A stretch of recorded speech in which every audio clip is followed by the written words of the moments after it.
nakalabas ang dila. Noy, Pastor Jack. Laruan na nakalabas ang dila. Pastor Abante, binanata ni Kong Pulong Duterte at tinawag na Pastor Jack. At ano ba ibig sabihin ng Pastor Jack? Alam yan ng mga legend. Ito'y pagkatapos po maglabas ng statement itong si Pastor Jack laban kay Vice President Inday Sara na hindi umano niya susuportahan si Inday Sara sa pagkapangulo. Anak ka ng kagawang Pastor Jack. Talo ka na nga, nanalo ka pa. Iba talaga yung sapi ng demonyo sa katawan ng taong ito, no? Kaya naman, bumilta si Kong Pulong Duterte. Vice President Inday Sara Duterte, pinag-uusapan international ang kanyang pagdeklara na pagtakbo sa pagkapangulo sa 2028, no? Sikat na talaga si Vice President Inday Sara sa international media. Pag-usapan rin po natin yan. Magandang tanghali po sa ating lahat. Palike po muna, pa-share, pa-subscribe at pakipindot po ang inyong notification bell upang palagi po kayong updated sa ating mga video. At suportahan po natin ang pangalawang YouTube channel ko po, ang Bisdak Historiador. Diyan na po ako nagla-live. Paminsan-minsan, kapag may trending topic, ako'y nagla-live. Na ngayon, si Pastor Jack, binanata ni Kong Pulong Duterte. Ito. Unahin po muna natin itong si Pastor Jack, na talagang nanindigan din itong pastor na ito, na hindi umano siya bubuto, no? Sa kay Vice President Inday Sara, hindi na bubuto kasi hindi naman siya susuporta sa pagkapangulo. Pero hindi po ito pinalapas ni Kong Pulong Duterte at binalahura ang naturang Pastor Dila na ngayon ay Pastor Jack na. Nagbunga po ang galit ni Kong Pulong Duterte dahil po dito sa pahayag ni Pastor Jack. Pastor Jack Olero. Yun, Pastor Jack. Sabi ni Bini Avatar. Bini Abante. Anyway, alam na po ni Vice President Sara that I will not be supporting her for the presidency. Alam mo, Pastor Jack, dyan sa distrito mo, tinalo ka na ni Uy. Kaso nga lang, sobrang pamumulitika mo, hindi mo matanggap natalo ka, sinampal mo kaliwat kanan ng milyones si George Garcia, budlatang mata. Saka, wala naman talagang supporter yan si Pastor Jack. Kunti lang, kapiranggot lang yung mga miyembro ng kanyang simbahang kulto. At hindi rin naman kailangan ni Vice President Inday Sara yung isang Pastor Jack na bastos. Walang mudo na pagkakongresista. Pag nang bastos ng resource person dyan sa kongreso, akala mo siya ay hindi pastor, siya ay isang impacto. Pero hindi po yan pinalampas ni Kong Pulong Duterte at agad po sinagot ni Kong Pulong ang naturang pastor na humahaba ang dila. Ayan, Okay, mahaba po yung sagot ni Kong Pulong. Basahin po natin. Maganda po yung dulo kasi sinabi po niya kasi Pastor Jack. Mahilig mag-jacolero. Okay. Sabi ni Kong Pulong Duterte dito kay laban kay Pastor Jack. Ito, kung magsalita yung napakalinis na pastor nyo dyan sa 6th District ng Maynila na hindi raw susuporta kay Vice President Inday Sara sa 2028. Nasisiraan na yata ito ng bait. Naman. Siraan mo lang. Sabi niya, dali natin, na para bang may mabigat siyang political weight. Alam mo naman relevance itong hinayupak na ito. Wala namang kwenta. Sa usapin ng 2028, baka kailangan muna nating mag-reality check. Pastor! Malinaw naman. Ang record, talo ka sa sarili mong distrito ng 2025 elections. Yun na nga, talo naman talaga. Pero tayo magawa. May pangsampal. Minikos ni George Garcia. Yan ang katotohanan. That's the reality check. Hindi kayo binalik ng mga botante ng Maynila. Kung nasaan ka man ngayon sa posisyon mo, alam ng lahat na hindi yun dahil sa mandato ng taong bayan. Kundi sa basbas ng leadership, particular ng iyong political patron na si Tambaloslos. Totoo naman talaga, hindi naman yan binoto. Yan ay hinugot lang yan ni Tambaloslos, anak ng kamuti. Suhol to, sa paninira sa mga Duterte. So, when you say will not support Sara Duterte for president, the honest question is, kanino ba talaga mahalaga ang suporta mo? Tayo ng suporta na yan, hindi malaga sa mga Pilipino. Malaga yan kay Tambaloslos. Sa mga botante ng Maynila na matagal ka nang hindi pinili o sa ilang tao sa loob ng Kongreso, perhaps the better question is, sino ka ba? Para magsalita tungkol sa 2028. Aray, Pastor Jack. Wala namang kwenta kasi yan, Pastor Dila na yan. Umahaba lang talaga. Ang lakas naman ata ng bilib mo sa sarili. Wala kang nagawa sa blood control corruption na mga kalyado mo. At wala nga ngawa para sa taong bayan at wala kang ngawa. At wala kang ngawa pala. Sorry. At wala kang nga nagawa para sa taong bayan. Wala naman talaga nagawa yan si Pastor Jack. Meron ba? Meron ka bang mga panukala? Pastor Jack. But since mahilig ka rin magpaka-moral authority, isang simpleng tanong lang. Pastor, magkano na ba? Ang impluwensya mo ngayon sa accounts committee. Magkano? Ilang malita? Sa politika, hindi sapat ang titulo o ang pag-angkin ng moral high ground. Ang sukatan ay tiwala ng taong bayan. Wala nang tiwala ng taong bayan sa kanya, butante dyan sa Maynila eh. Mahaba kasi yung dila, parang tik-tik. At sa puntong iyan, malinaw kung sino ang may mandato at kung sino ang wala. Layo yan kay Inday Sara. 32 million. Ilan ba boto mo, Pastor Jack? Nanloko ka pa, nandaya ka pa. Ito yung pinakamagandang sinabi ni Kang Pulong sa dulo. Pag Jack in Poy na lang kayo. Ito. Pag Jack in Poy na lang kayo dyan sa laruan mong nakalabas ang dila. Noy, Pastor Jack. Laruan na nakalabas ang dila. Anong laruan yun? Pastor Jack. Si Manoy. Si Manoy yung tinutukoy ni Kong Pulong. Mag-Jack in Point na lang. Mag-ano na lang. Pastor Jack. Ay, yung pinakamagandang term, Father Flabby ka na lang. Alam mo to si Pastor Jack, no? Ito yung mga kongresista na panggulo lang, no? Immoral, pero feeling moral, no? Yun ang personalidad ni Pastor Jack. Pero pag tinignan mo ho, siya, magagalaiti ka sa galit. Dahil yung mukha niya, mukhang impacto. Mukhang demonyo. Pero pastor siya. Pero ngayon, bago na, Pastor Jack na po siya ngayon. Tingnan mo ha. Sabi niya, hindi daw siya susuporta kay Vice President Inday Sara Duterte. So be it. Pero aminado siya na si Vice President Inday Sara mananalo. O ito, tingnan mo. Pero hindi siya susuporta. Paano po nangyari yan? Ito. Pakinggan natin. At this point in time, naniniwala ako, she has a very good chance. Pero still, no, kung ngayon ang eleksyon, ngayon na eleksyon, ha, palagay ko mananalo si Sara. Tingnan mo. Kung ngayon daw ang eleksyon, palagay ko mananalo si Sara. Aminado rin itong mga, mga atakdog ni Tambaluslos. Na si Inday Sara malakas.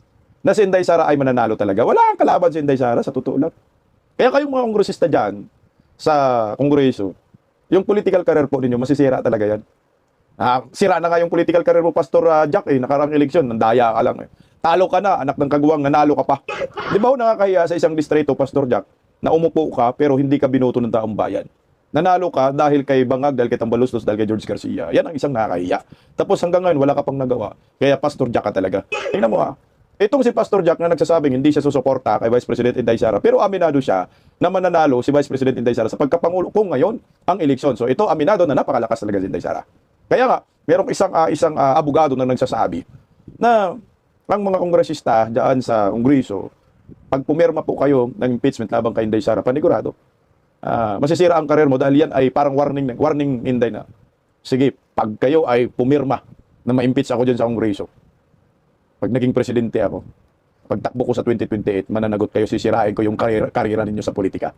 Ito, pakinggan natin si Atty. Trixie Cruz Angalis. Tungkol dyan po. Narito. Ito naman po, kasi parang sa kasalukuyan, meron ng 4 na impeachment complaint laban sa pangalawang Pangulo. Sakaling umusad po ito, or baka doon pa lang sa komite, baka may nakikita mo ba kayong mga pagbabago? Sakaling umusad ito after ng komite, sa plenaryo, alam natin, numbers game ito. Ngayon na nagpahayag ang pangalawang Pangulo, meron bang epekto ito sa kaisipan at sa desisyon ng mga kongresista po na boboto ito? Tingin ko meron. Kasi pag maaga siya nagdeklara, ang maraming nagsasabi kasi na kaya siya nagdeklara ay para dahil nga na worried siya about the impeachment at maikakast niya ito, pamumukha niyang politika lang ang itong impeachment. But for me, if that is the strategy, medyo late na yan. Itong pag-declare niya ng kanyang leadership, dino-draw out niya yung support niya. Pag naging halos face-to-face na, maihaharap yung katotohanan doon sa mga kongresista o mga representante na boboto dito sa initial stage ng impeachment, baka sakaling ma-realize nila na hindi lang po rumor yung kanyang pagiging person to beat in 2028. Backed up ito by an enormous support. Kumbaga, dinadraw out ni VP Inday itong support niya at ito ang haharap sa mga kongresista. Seeing this kind of support, nakaka-demoralize naman sa kanila talaga on their part. Maaalala nyo last year, no, lumabas yung listahan ng mga kongresista na bumoto for impeachment. Hindi po nawawala yung listahan na yan, naaalala pa ang mga pangalan nila. At antabayanan din ang mga pangalan ng mga gustong magpa-impeach kay VP Inday. And mayroong consequences ito for 2028. Ang consequences, talo. Masisira ang political career nila. Kagaya po dito kay Pastor Jack, no? Ba nagagi, talo na nga to si Pastor Jack, na nanalo pa yo. Ay, sarap naman itong inang sindihan ng kandila. Masisira talaga yung mga karera nila.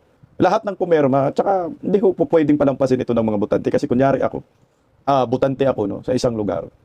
Ngayon, bago ako bubuto, maalala ko po, kunyari ako butante ako sa kay Pastor Jack, distrito.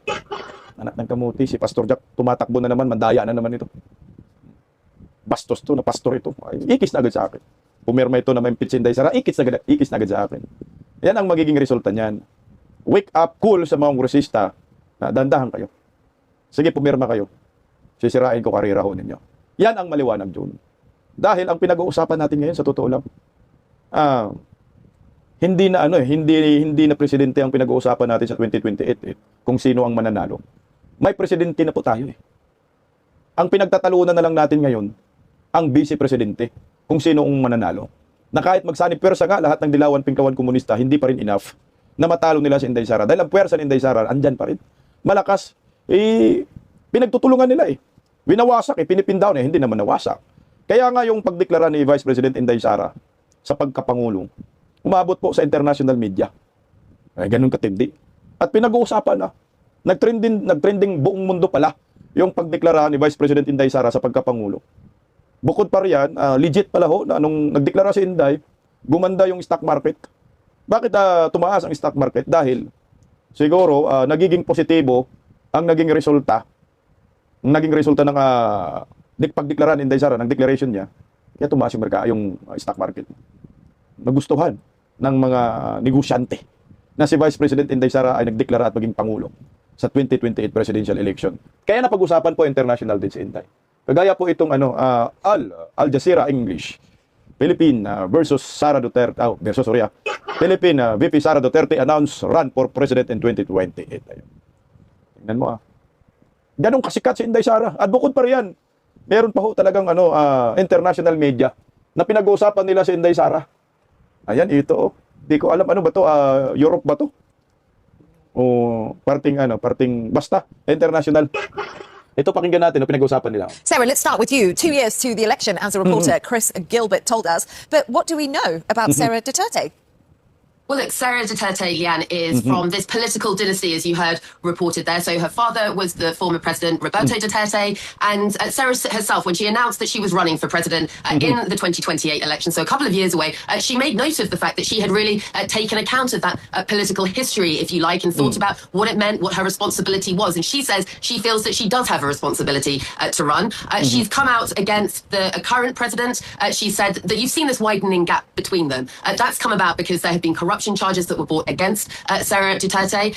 You've also seen her face a lot of criticism for a possible sedition speech. It's alleged that she'd said that she'd hired someone who would possibly kill the president if she herself was ever assassinated. So there's a whole load of political drama behind this. And the way it's worked out in the Philippines because of these connections with the family is that you really have not just political rivals, you have these political families battling it out for control. Now, she's 47 years old. She said in that speech that she asks for forgiveness for backing President Ferdinand Marcos Jr. at the last election. She said he lied during his campaign season, making promises that he didn't keep. She is currently, it's thought, according to polls, the front runner. But guys, that isn't always a great thing in the Philippines. We've heard some experts say early leaders are not guaranteed, and sometimes it's seen as sort of having your head above the parapet and really potentially facing pretty fierce resistance from the those that are still in power ahead of time. So there is a long way to go, but the race is sort of looking like it's starting to take shape, and Sarah Duterte taking this battle that she's had with the current president and moving it towards the ballot box. Ewan ko, di ko naintindihan. Sobrang slang. Hindi, ang tumatatak talaga sa international media, yung sinabi ni Inday Sara na patawad, no? Umingi ng patawad sa lahat ng mga Pilipino na nakumbinsin niya na suportahan si Bongbong Marcos. At ito'y sinungaling si Bongbong. O yan ang tumatatak sa mga international media na maaga daw, no? Maaga yung pagdeklara ni Vice President Inday Sara. Sa akin, hindi ito maaga, tama lang. Kasi kagaya ni Binay, no? Nung nagdeklara si Binay, 1 year before the election, binanatan na siya ng binanatan, so hindi na siya nakaporma. So ito, mas maganda maaga kasi alam naman natin si Vice President Inday Sara, binanatan ng binanatan. So may panahon pa si Vice President Inday Sara na bumira. Pero wala naman ibang binabanat labang kay Inday Sara. Yung confidential funds lang, intel funds, pabalik-balik lang. Wala na silang maibabato. May Regres Piatos, anak ng kamote. Sa susunod, may Chipe. Yun lang ang kanilang yung binabato kay Inday Sara. Anti-political dynasty. Anti-political dynasty, political dynasty.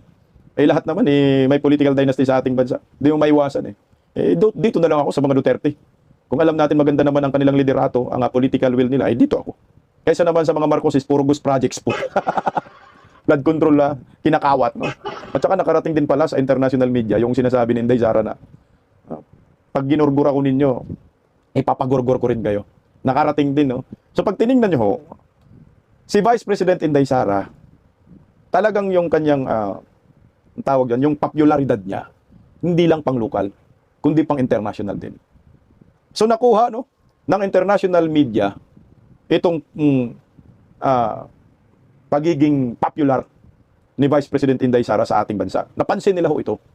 Kasi mantakin mo babae yan pero pinagtutulungan ng mga buhaya sa Kongreso, Senado, pati dyan sa Palacio de Polvoron. Kasi nga malakas. Kaya sabi ko nga ho sa inyo, kanina, ang pinag-uusapan na lang ho natin ay Vice Presidente. Ang Presidente kasi, meron na si Inday Sara na. Kumbaga, tapos na ang eleksyon sa Presidente. Ang pinagtatalunan na lang ay yung Vice Presidente. Na dito po ako nag-aalala dahil ngayon pa lang magkaiba na ho ang ating gustong maging Vice Presidente. Sa sobrang lakas ni Inday Sara sa pagka-presidente, pati aminado tong si Pastor Jack, dito naman po tayo nahihirapan sa Vice Presidente dahil nga magkaiba ang ating gustong manok.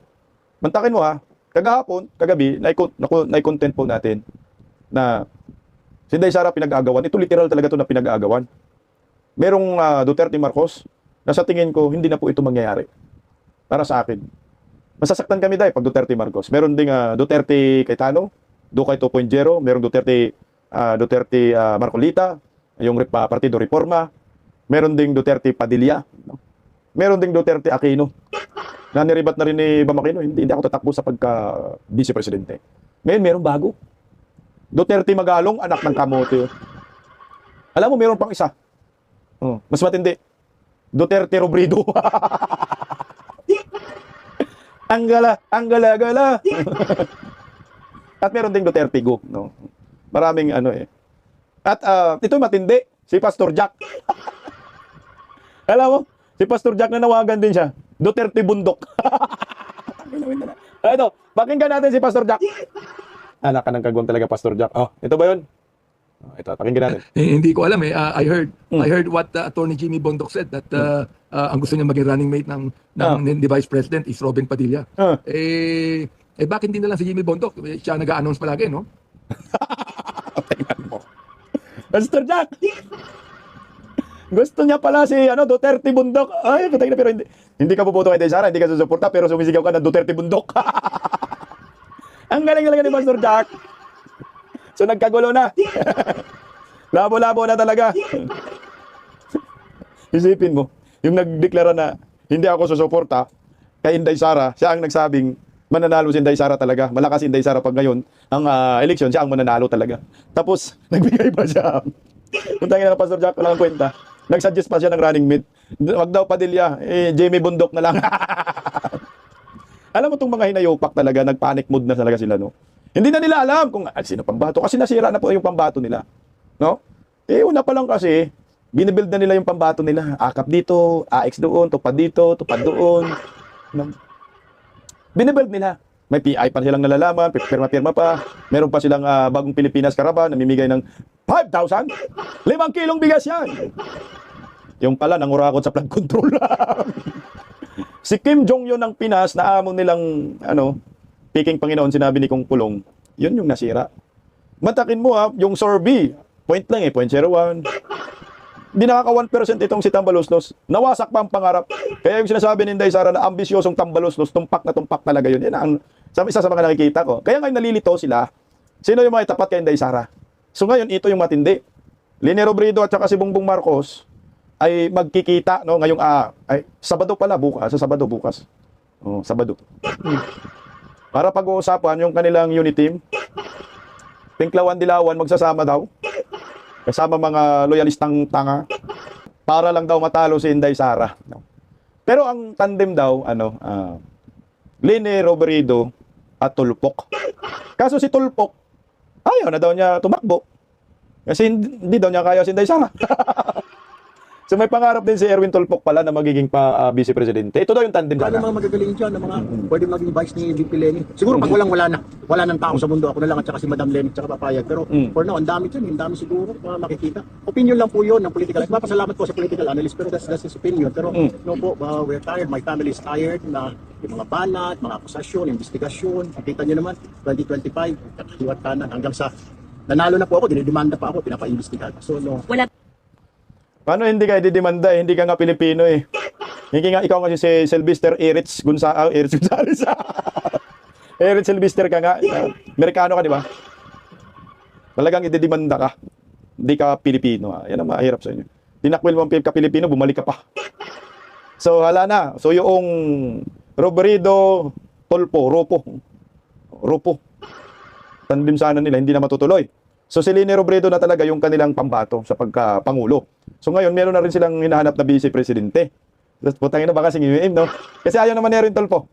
Si Ngiwim or si Vince Dizon. O baka naman si sino yung hinayupak na yung Rimulya. Pero alam ko, gusto rin ni Rimulya maging pangulo. So talo-talo ngayon.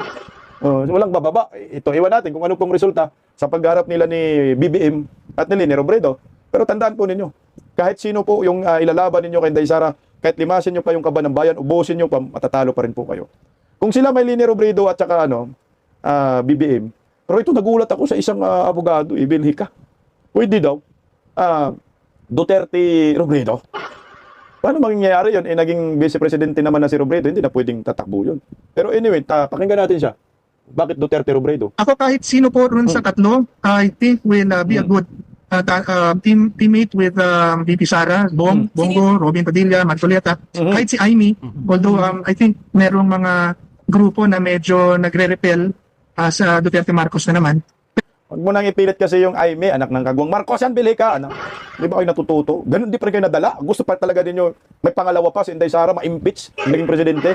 Yeah, words naman tumatao ito. Pero I think kahit si Lenny, si VP Lenny, will be a good tandem for Sara. Pero malayo pa no? Pero my point is, kahit na sino na sa mga nabanggit na maging katandem ni Sara ay malakas at maganda. Nakalinawin ko lang yun, sir. Ito, So, ibig bumalik sabihin, lang madilawan. consider nyo rin ba si former VP Lenny na makatandem si VP Sara? Ano mo kasi unity yung kailangan magkaisa na ang bansa. Hindi ho maganda kasi na yung benggahan ng benggahan pagkatapos yung pag nanalo presidente upakan ng lahat ng kalaban.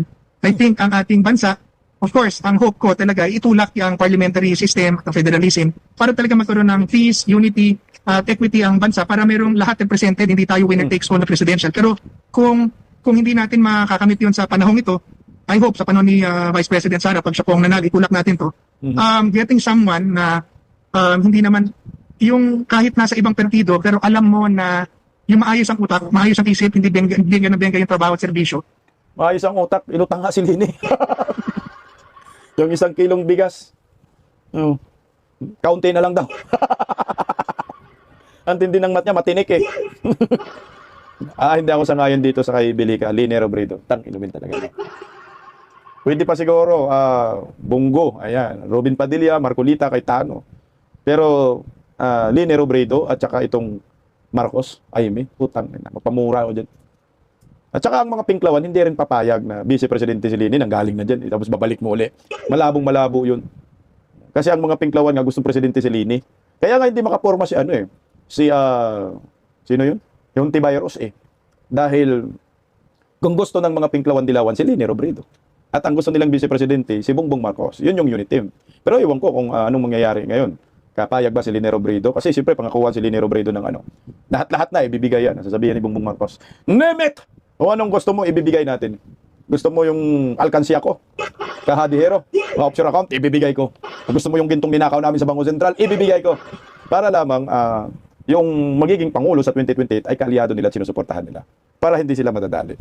Pero ito, isa pa. Meron din Puta, puro kaalyado din ni Tatay Digong. Anong niya? Ito, PDP talaga. Pull out sa suporta kay Inday Sara. Magalong. Ito, lito ng mundo natin. Pakinggan natin Baguio City Mayor Benjamin Magalong's name has also come up as a possible running mate of Vice President Sara Duterte in 2028. Suportado si Magalong's ng partido ng ama ng pangalawang Pangulo. Narito ang exclusive agenda report ni Dobie Nicosman. Kung ang tagapagsalita Vice President for International Affairs ng PDP Laban na si Atty. Raul Lambino raw ang tatanungin, magandang kombinasyon ng Duterte Magalong para sa 2028 elections. Naku, matutuwa ako klaro niyan. No, tuntuan ako na nag-declare na si VP Sara for President sa 2028. At kung si Mayor Benji naman, Mayor Benji Magalong ng Baguio City, ay magdi-declare siya, tatapos ang Vice President. Ako, napakagandang tandem yan, Duterte Magalong. Kapatubong Pangasinan si Atty. Lambino at Mayor Magalong. Anya, may pagkakahalintulad ang Vice Presidente at Alkalde. Alam ko yung tapang ni VP Inday at malasakit niya sa tao. Ganon din si Mayor Benji. May tapang na, may malasakit pa sa tao. Kaya maganda yan. Sana nga si Mayor Benji i-consider niya yan. And may the Holy Spirit guide him sa kanyang magiging decision kasi 3-termer na siya na Mayor ng Baguio City. Napangiti at ikinagulat ni Mayor Magalong ang hirit ni Atty. Lambino. Ako iniisip kasi nag-focus kami ito sa aming advocacy. At ang advocacy kasi namin ngayon, we're going to shift from raising awareness on the corruption issue to choosing the right leaders. It's not personality focused. It's about telling the people and empowering the people so that they'll be able to choose the right leaders to us. Gayunpaman, nagpasalamat si Magalong na naikonsidera siya ng PDP Laban na masugid na ng ligaw kay VP Sara para tumakbo bilang Pangulo.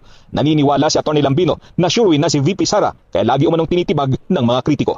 Para sa agenda, wala na, labo-labo na sa natin, pambato sa Vice Presidente. Promise. Dito tayo magkakaproblema Alam mo kasi ang pagka-presidente, si Inday Sara, wala nang kalaban. So yung Vice Presidente tayo nangihimay kasi ang kinakatakutan natin, baka pag ibang Vice Presidente, ipa-impeach si Inday Sara. No? Ganun yung isa sa mga Kaya namimili tayo ng tamang kandidato. Ayaw na rin natin ng Marcos dahil traitor. Alam naman natin, mabulungan lang si Aimee, wala na. Nasabihan lang ng mama niyang, baldado na rin. I-impeach mo si Inday. Wala na silang magawa yan, putang. Tapos. Kaya na Marcos uli, awards. Si Magalong, okay sana kasi may baluarte. Anorte, kaso nga lang nagpagamit sa mga Marcos. Diba, pumunta pa sa Davao, nagalit pa nga yung mga Davawinyo, mga didi sa kanya Dahil yung ginawa niya, nagpagamit siya doon sa ICI ni Bangag, wala naman nangyayari. Although umalis siya kasi nadismaya, binanatan siya ng Malacanang, pero nakadamage na rin siya sa kanyang ginagawa. Di ba, nagalit nga si Kung Pulong Duterte din kay Magalong, binanatan ni Kung Pulong Duterte. Kaya sa akin, mukhang malabo. Malabo na ng Duterte Magalong. Yan ang isa sa mga nakita ko. Ang medyo malinaw-linaw dito para sa akin, Duterte Marcolita, Duterte Padilla, Duterte Bongo, Duterte Cayetano. Medyo okay itong apat. No? Ito yung isa sa mga nakikita ko. Kung itong apat ayaw talaga nila, pwede naman Duterte Kibuloy, yung ayaw talaga nila. Kasi Pastor Kibuloy sa Pampanga rin, parting norte, Nueva Ecija, marami rin siyang baluarte dyan. Namikos lang talaga nakarang eleksyon. Kung wala talaga, Duterte Visdak na lang. Ang gulo Kasi ako sa akin, goods po ito para kay Vice President Inday Sara, na pinag-aagawan siya ng mga supporters at may iba't ibang manok na gusto niyang maging running mate. Ito ay positibo, hindi po ito negatibo para sa part ni Vice President Inday Sara Duterte.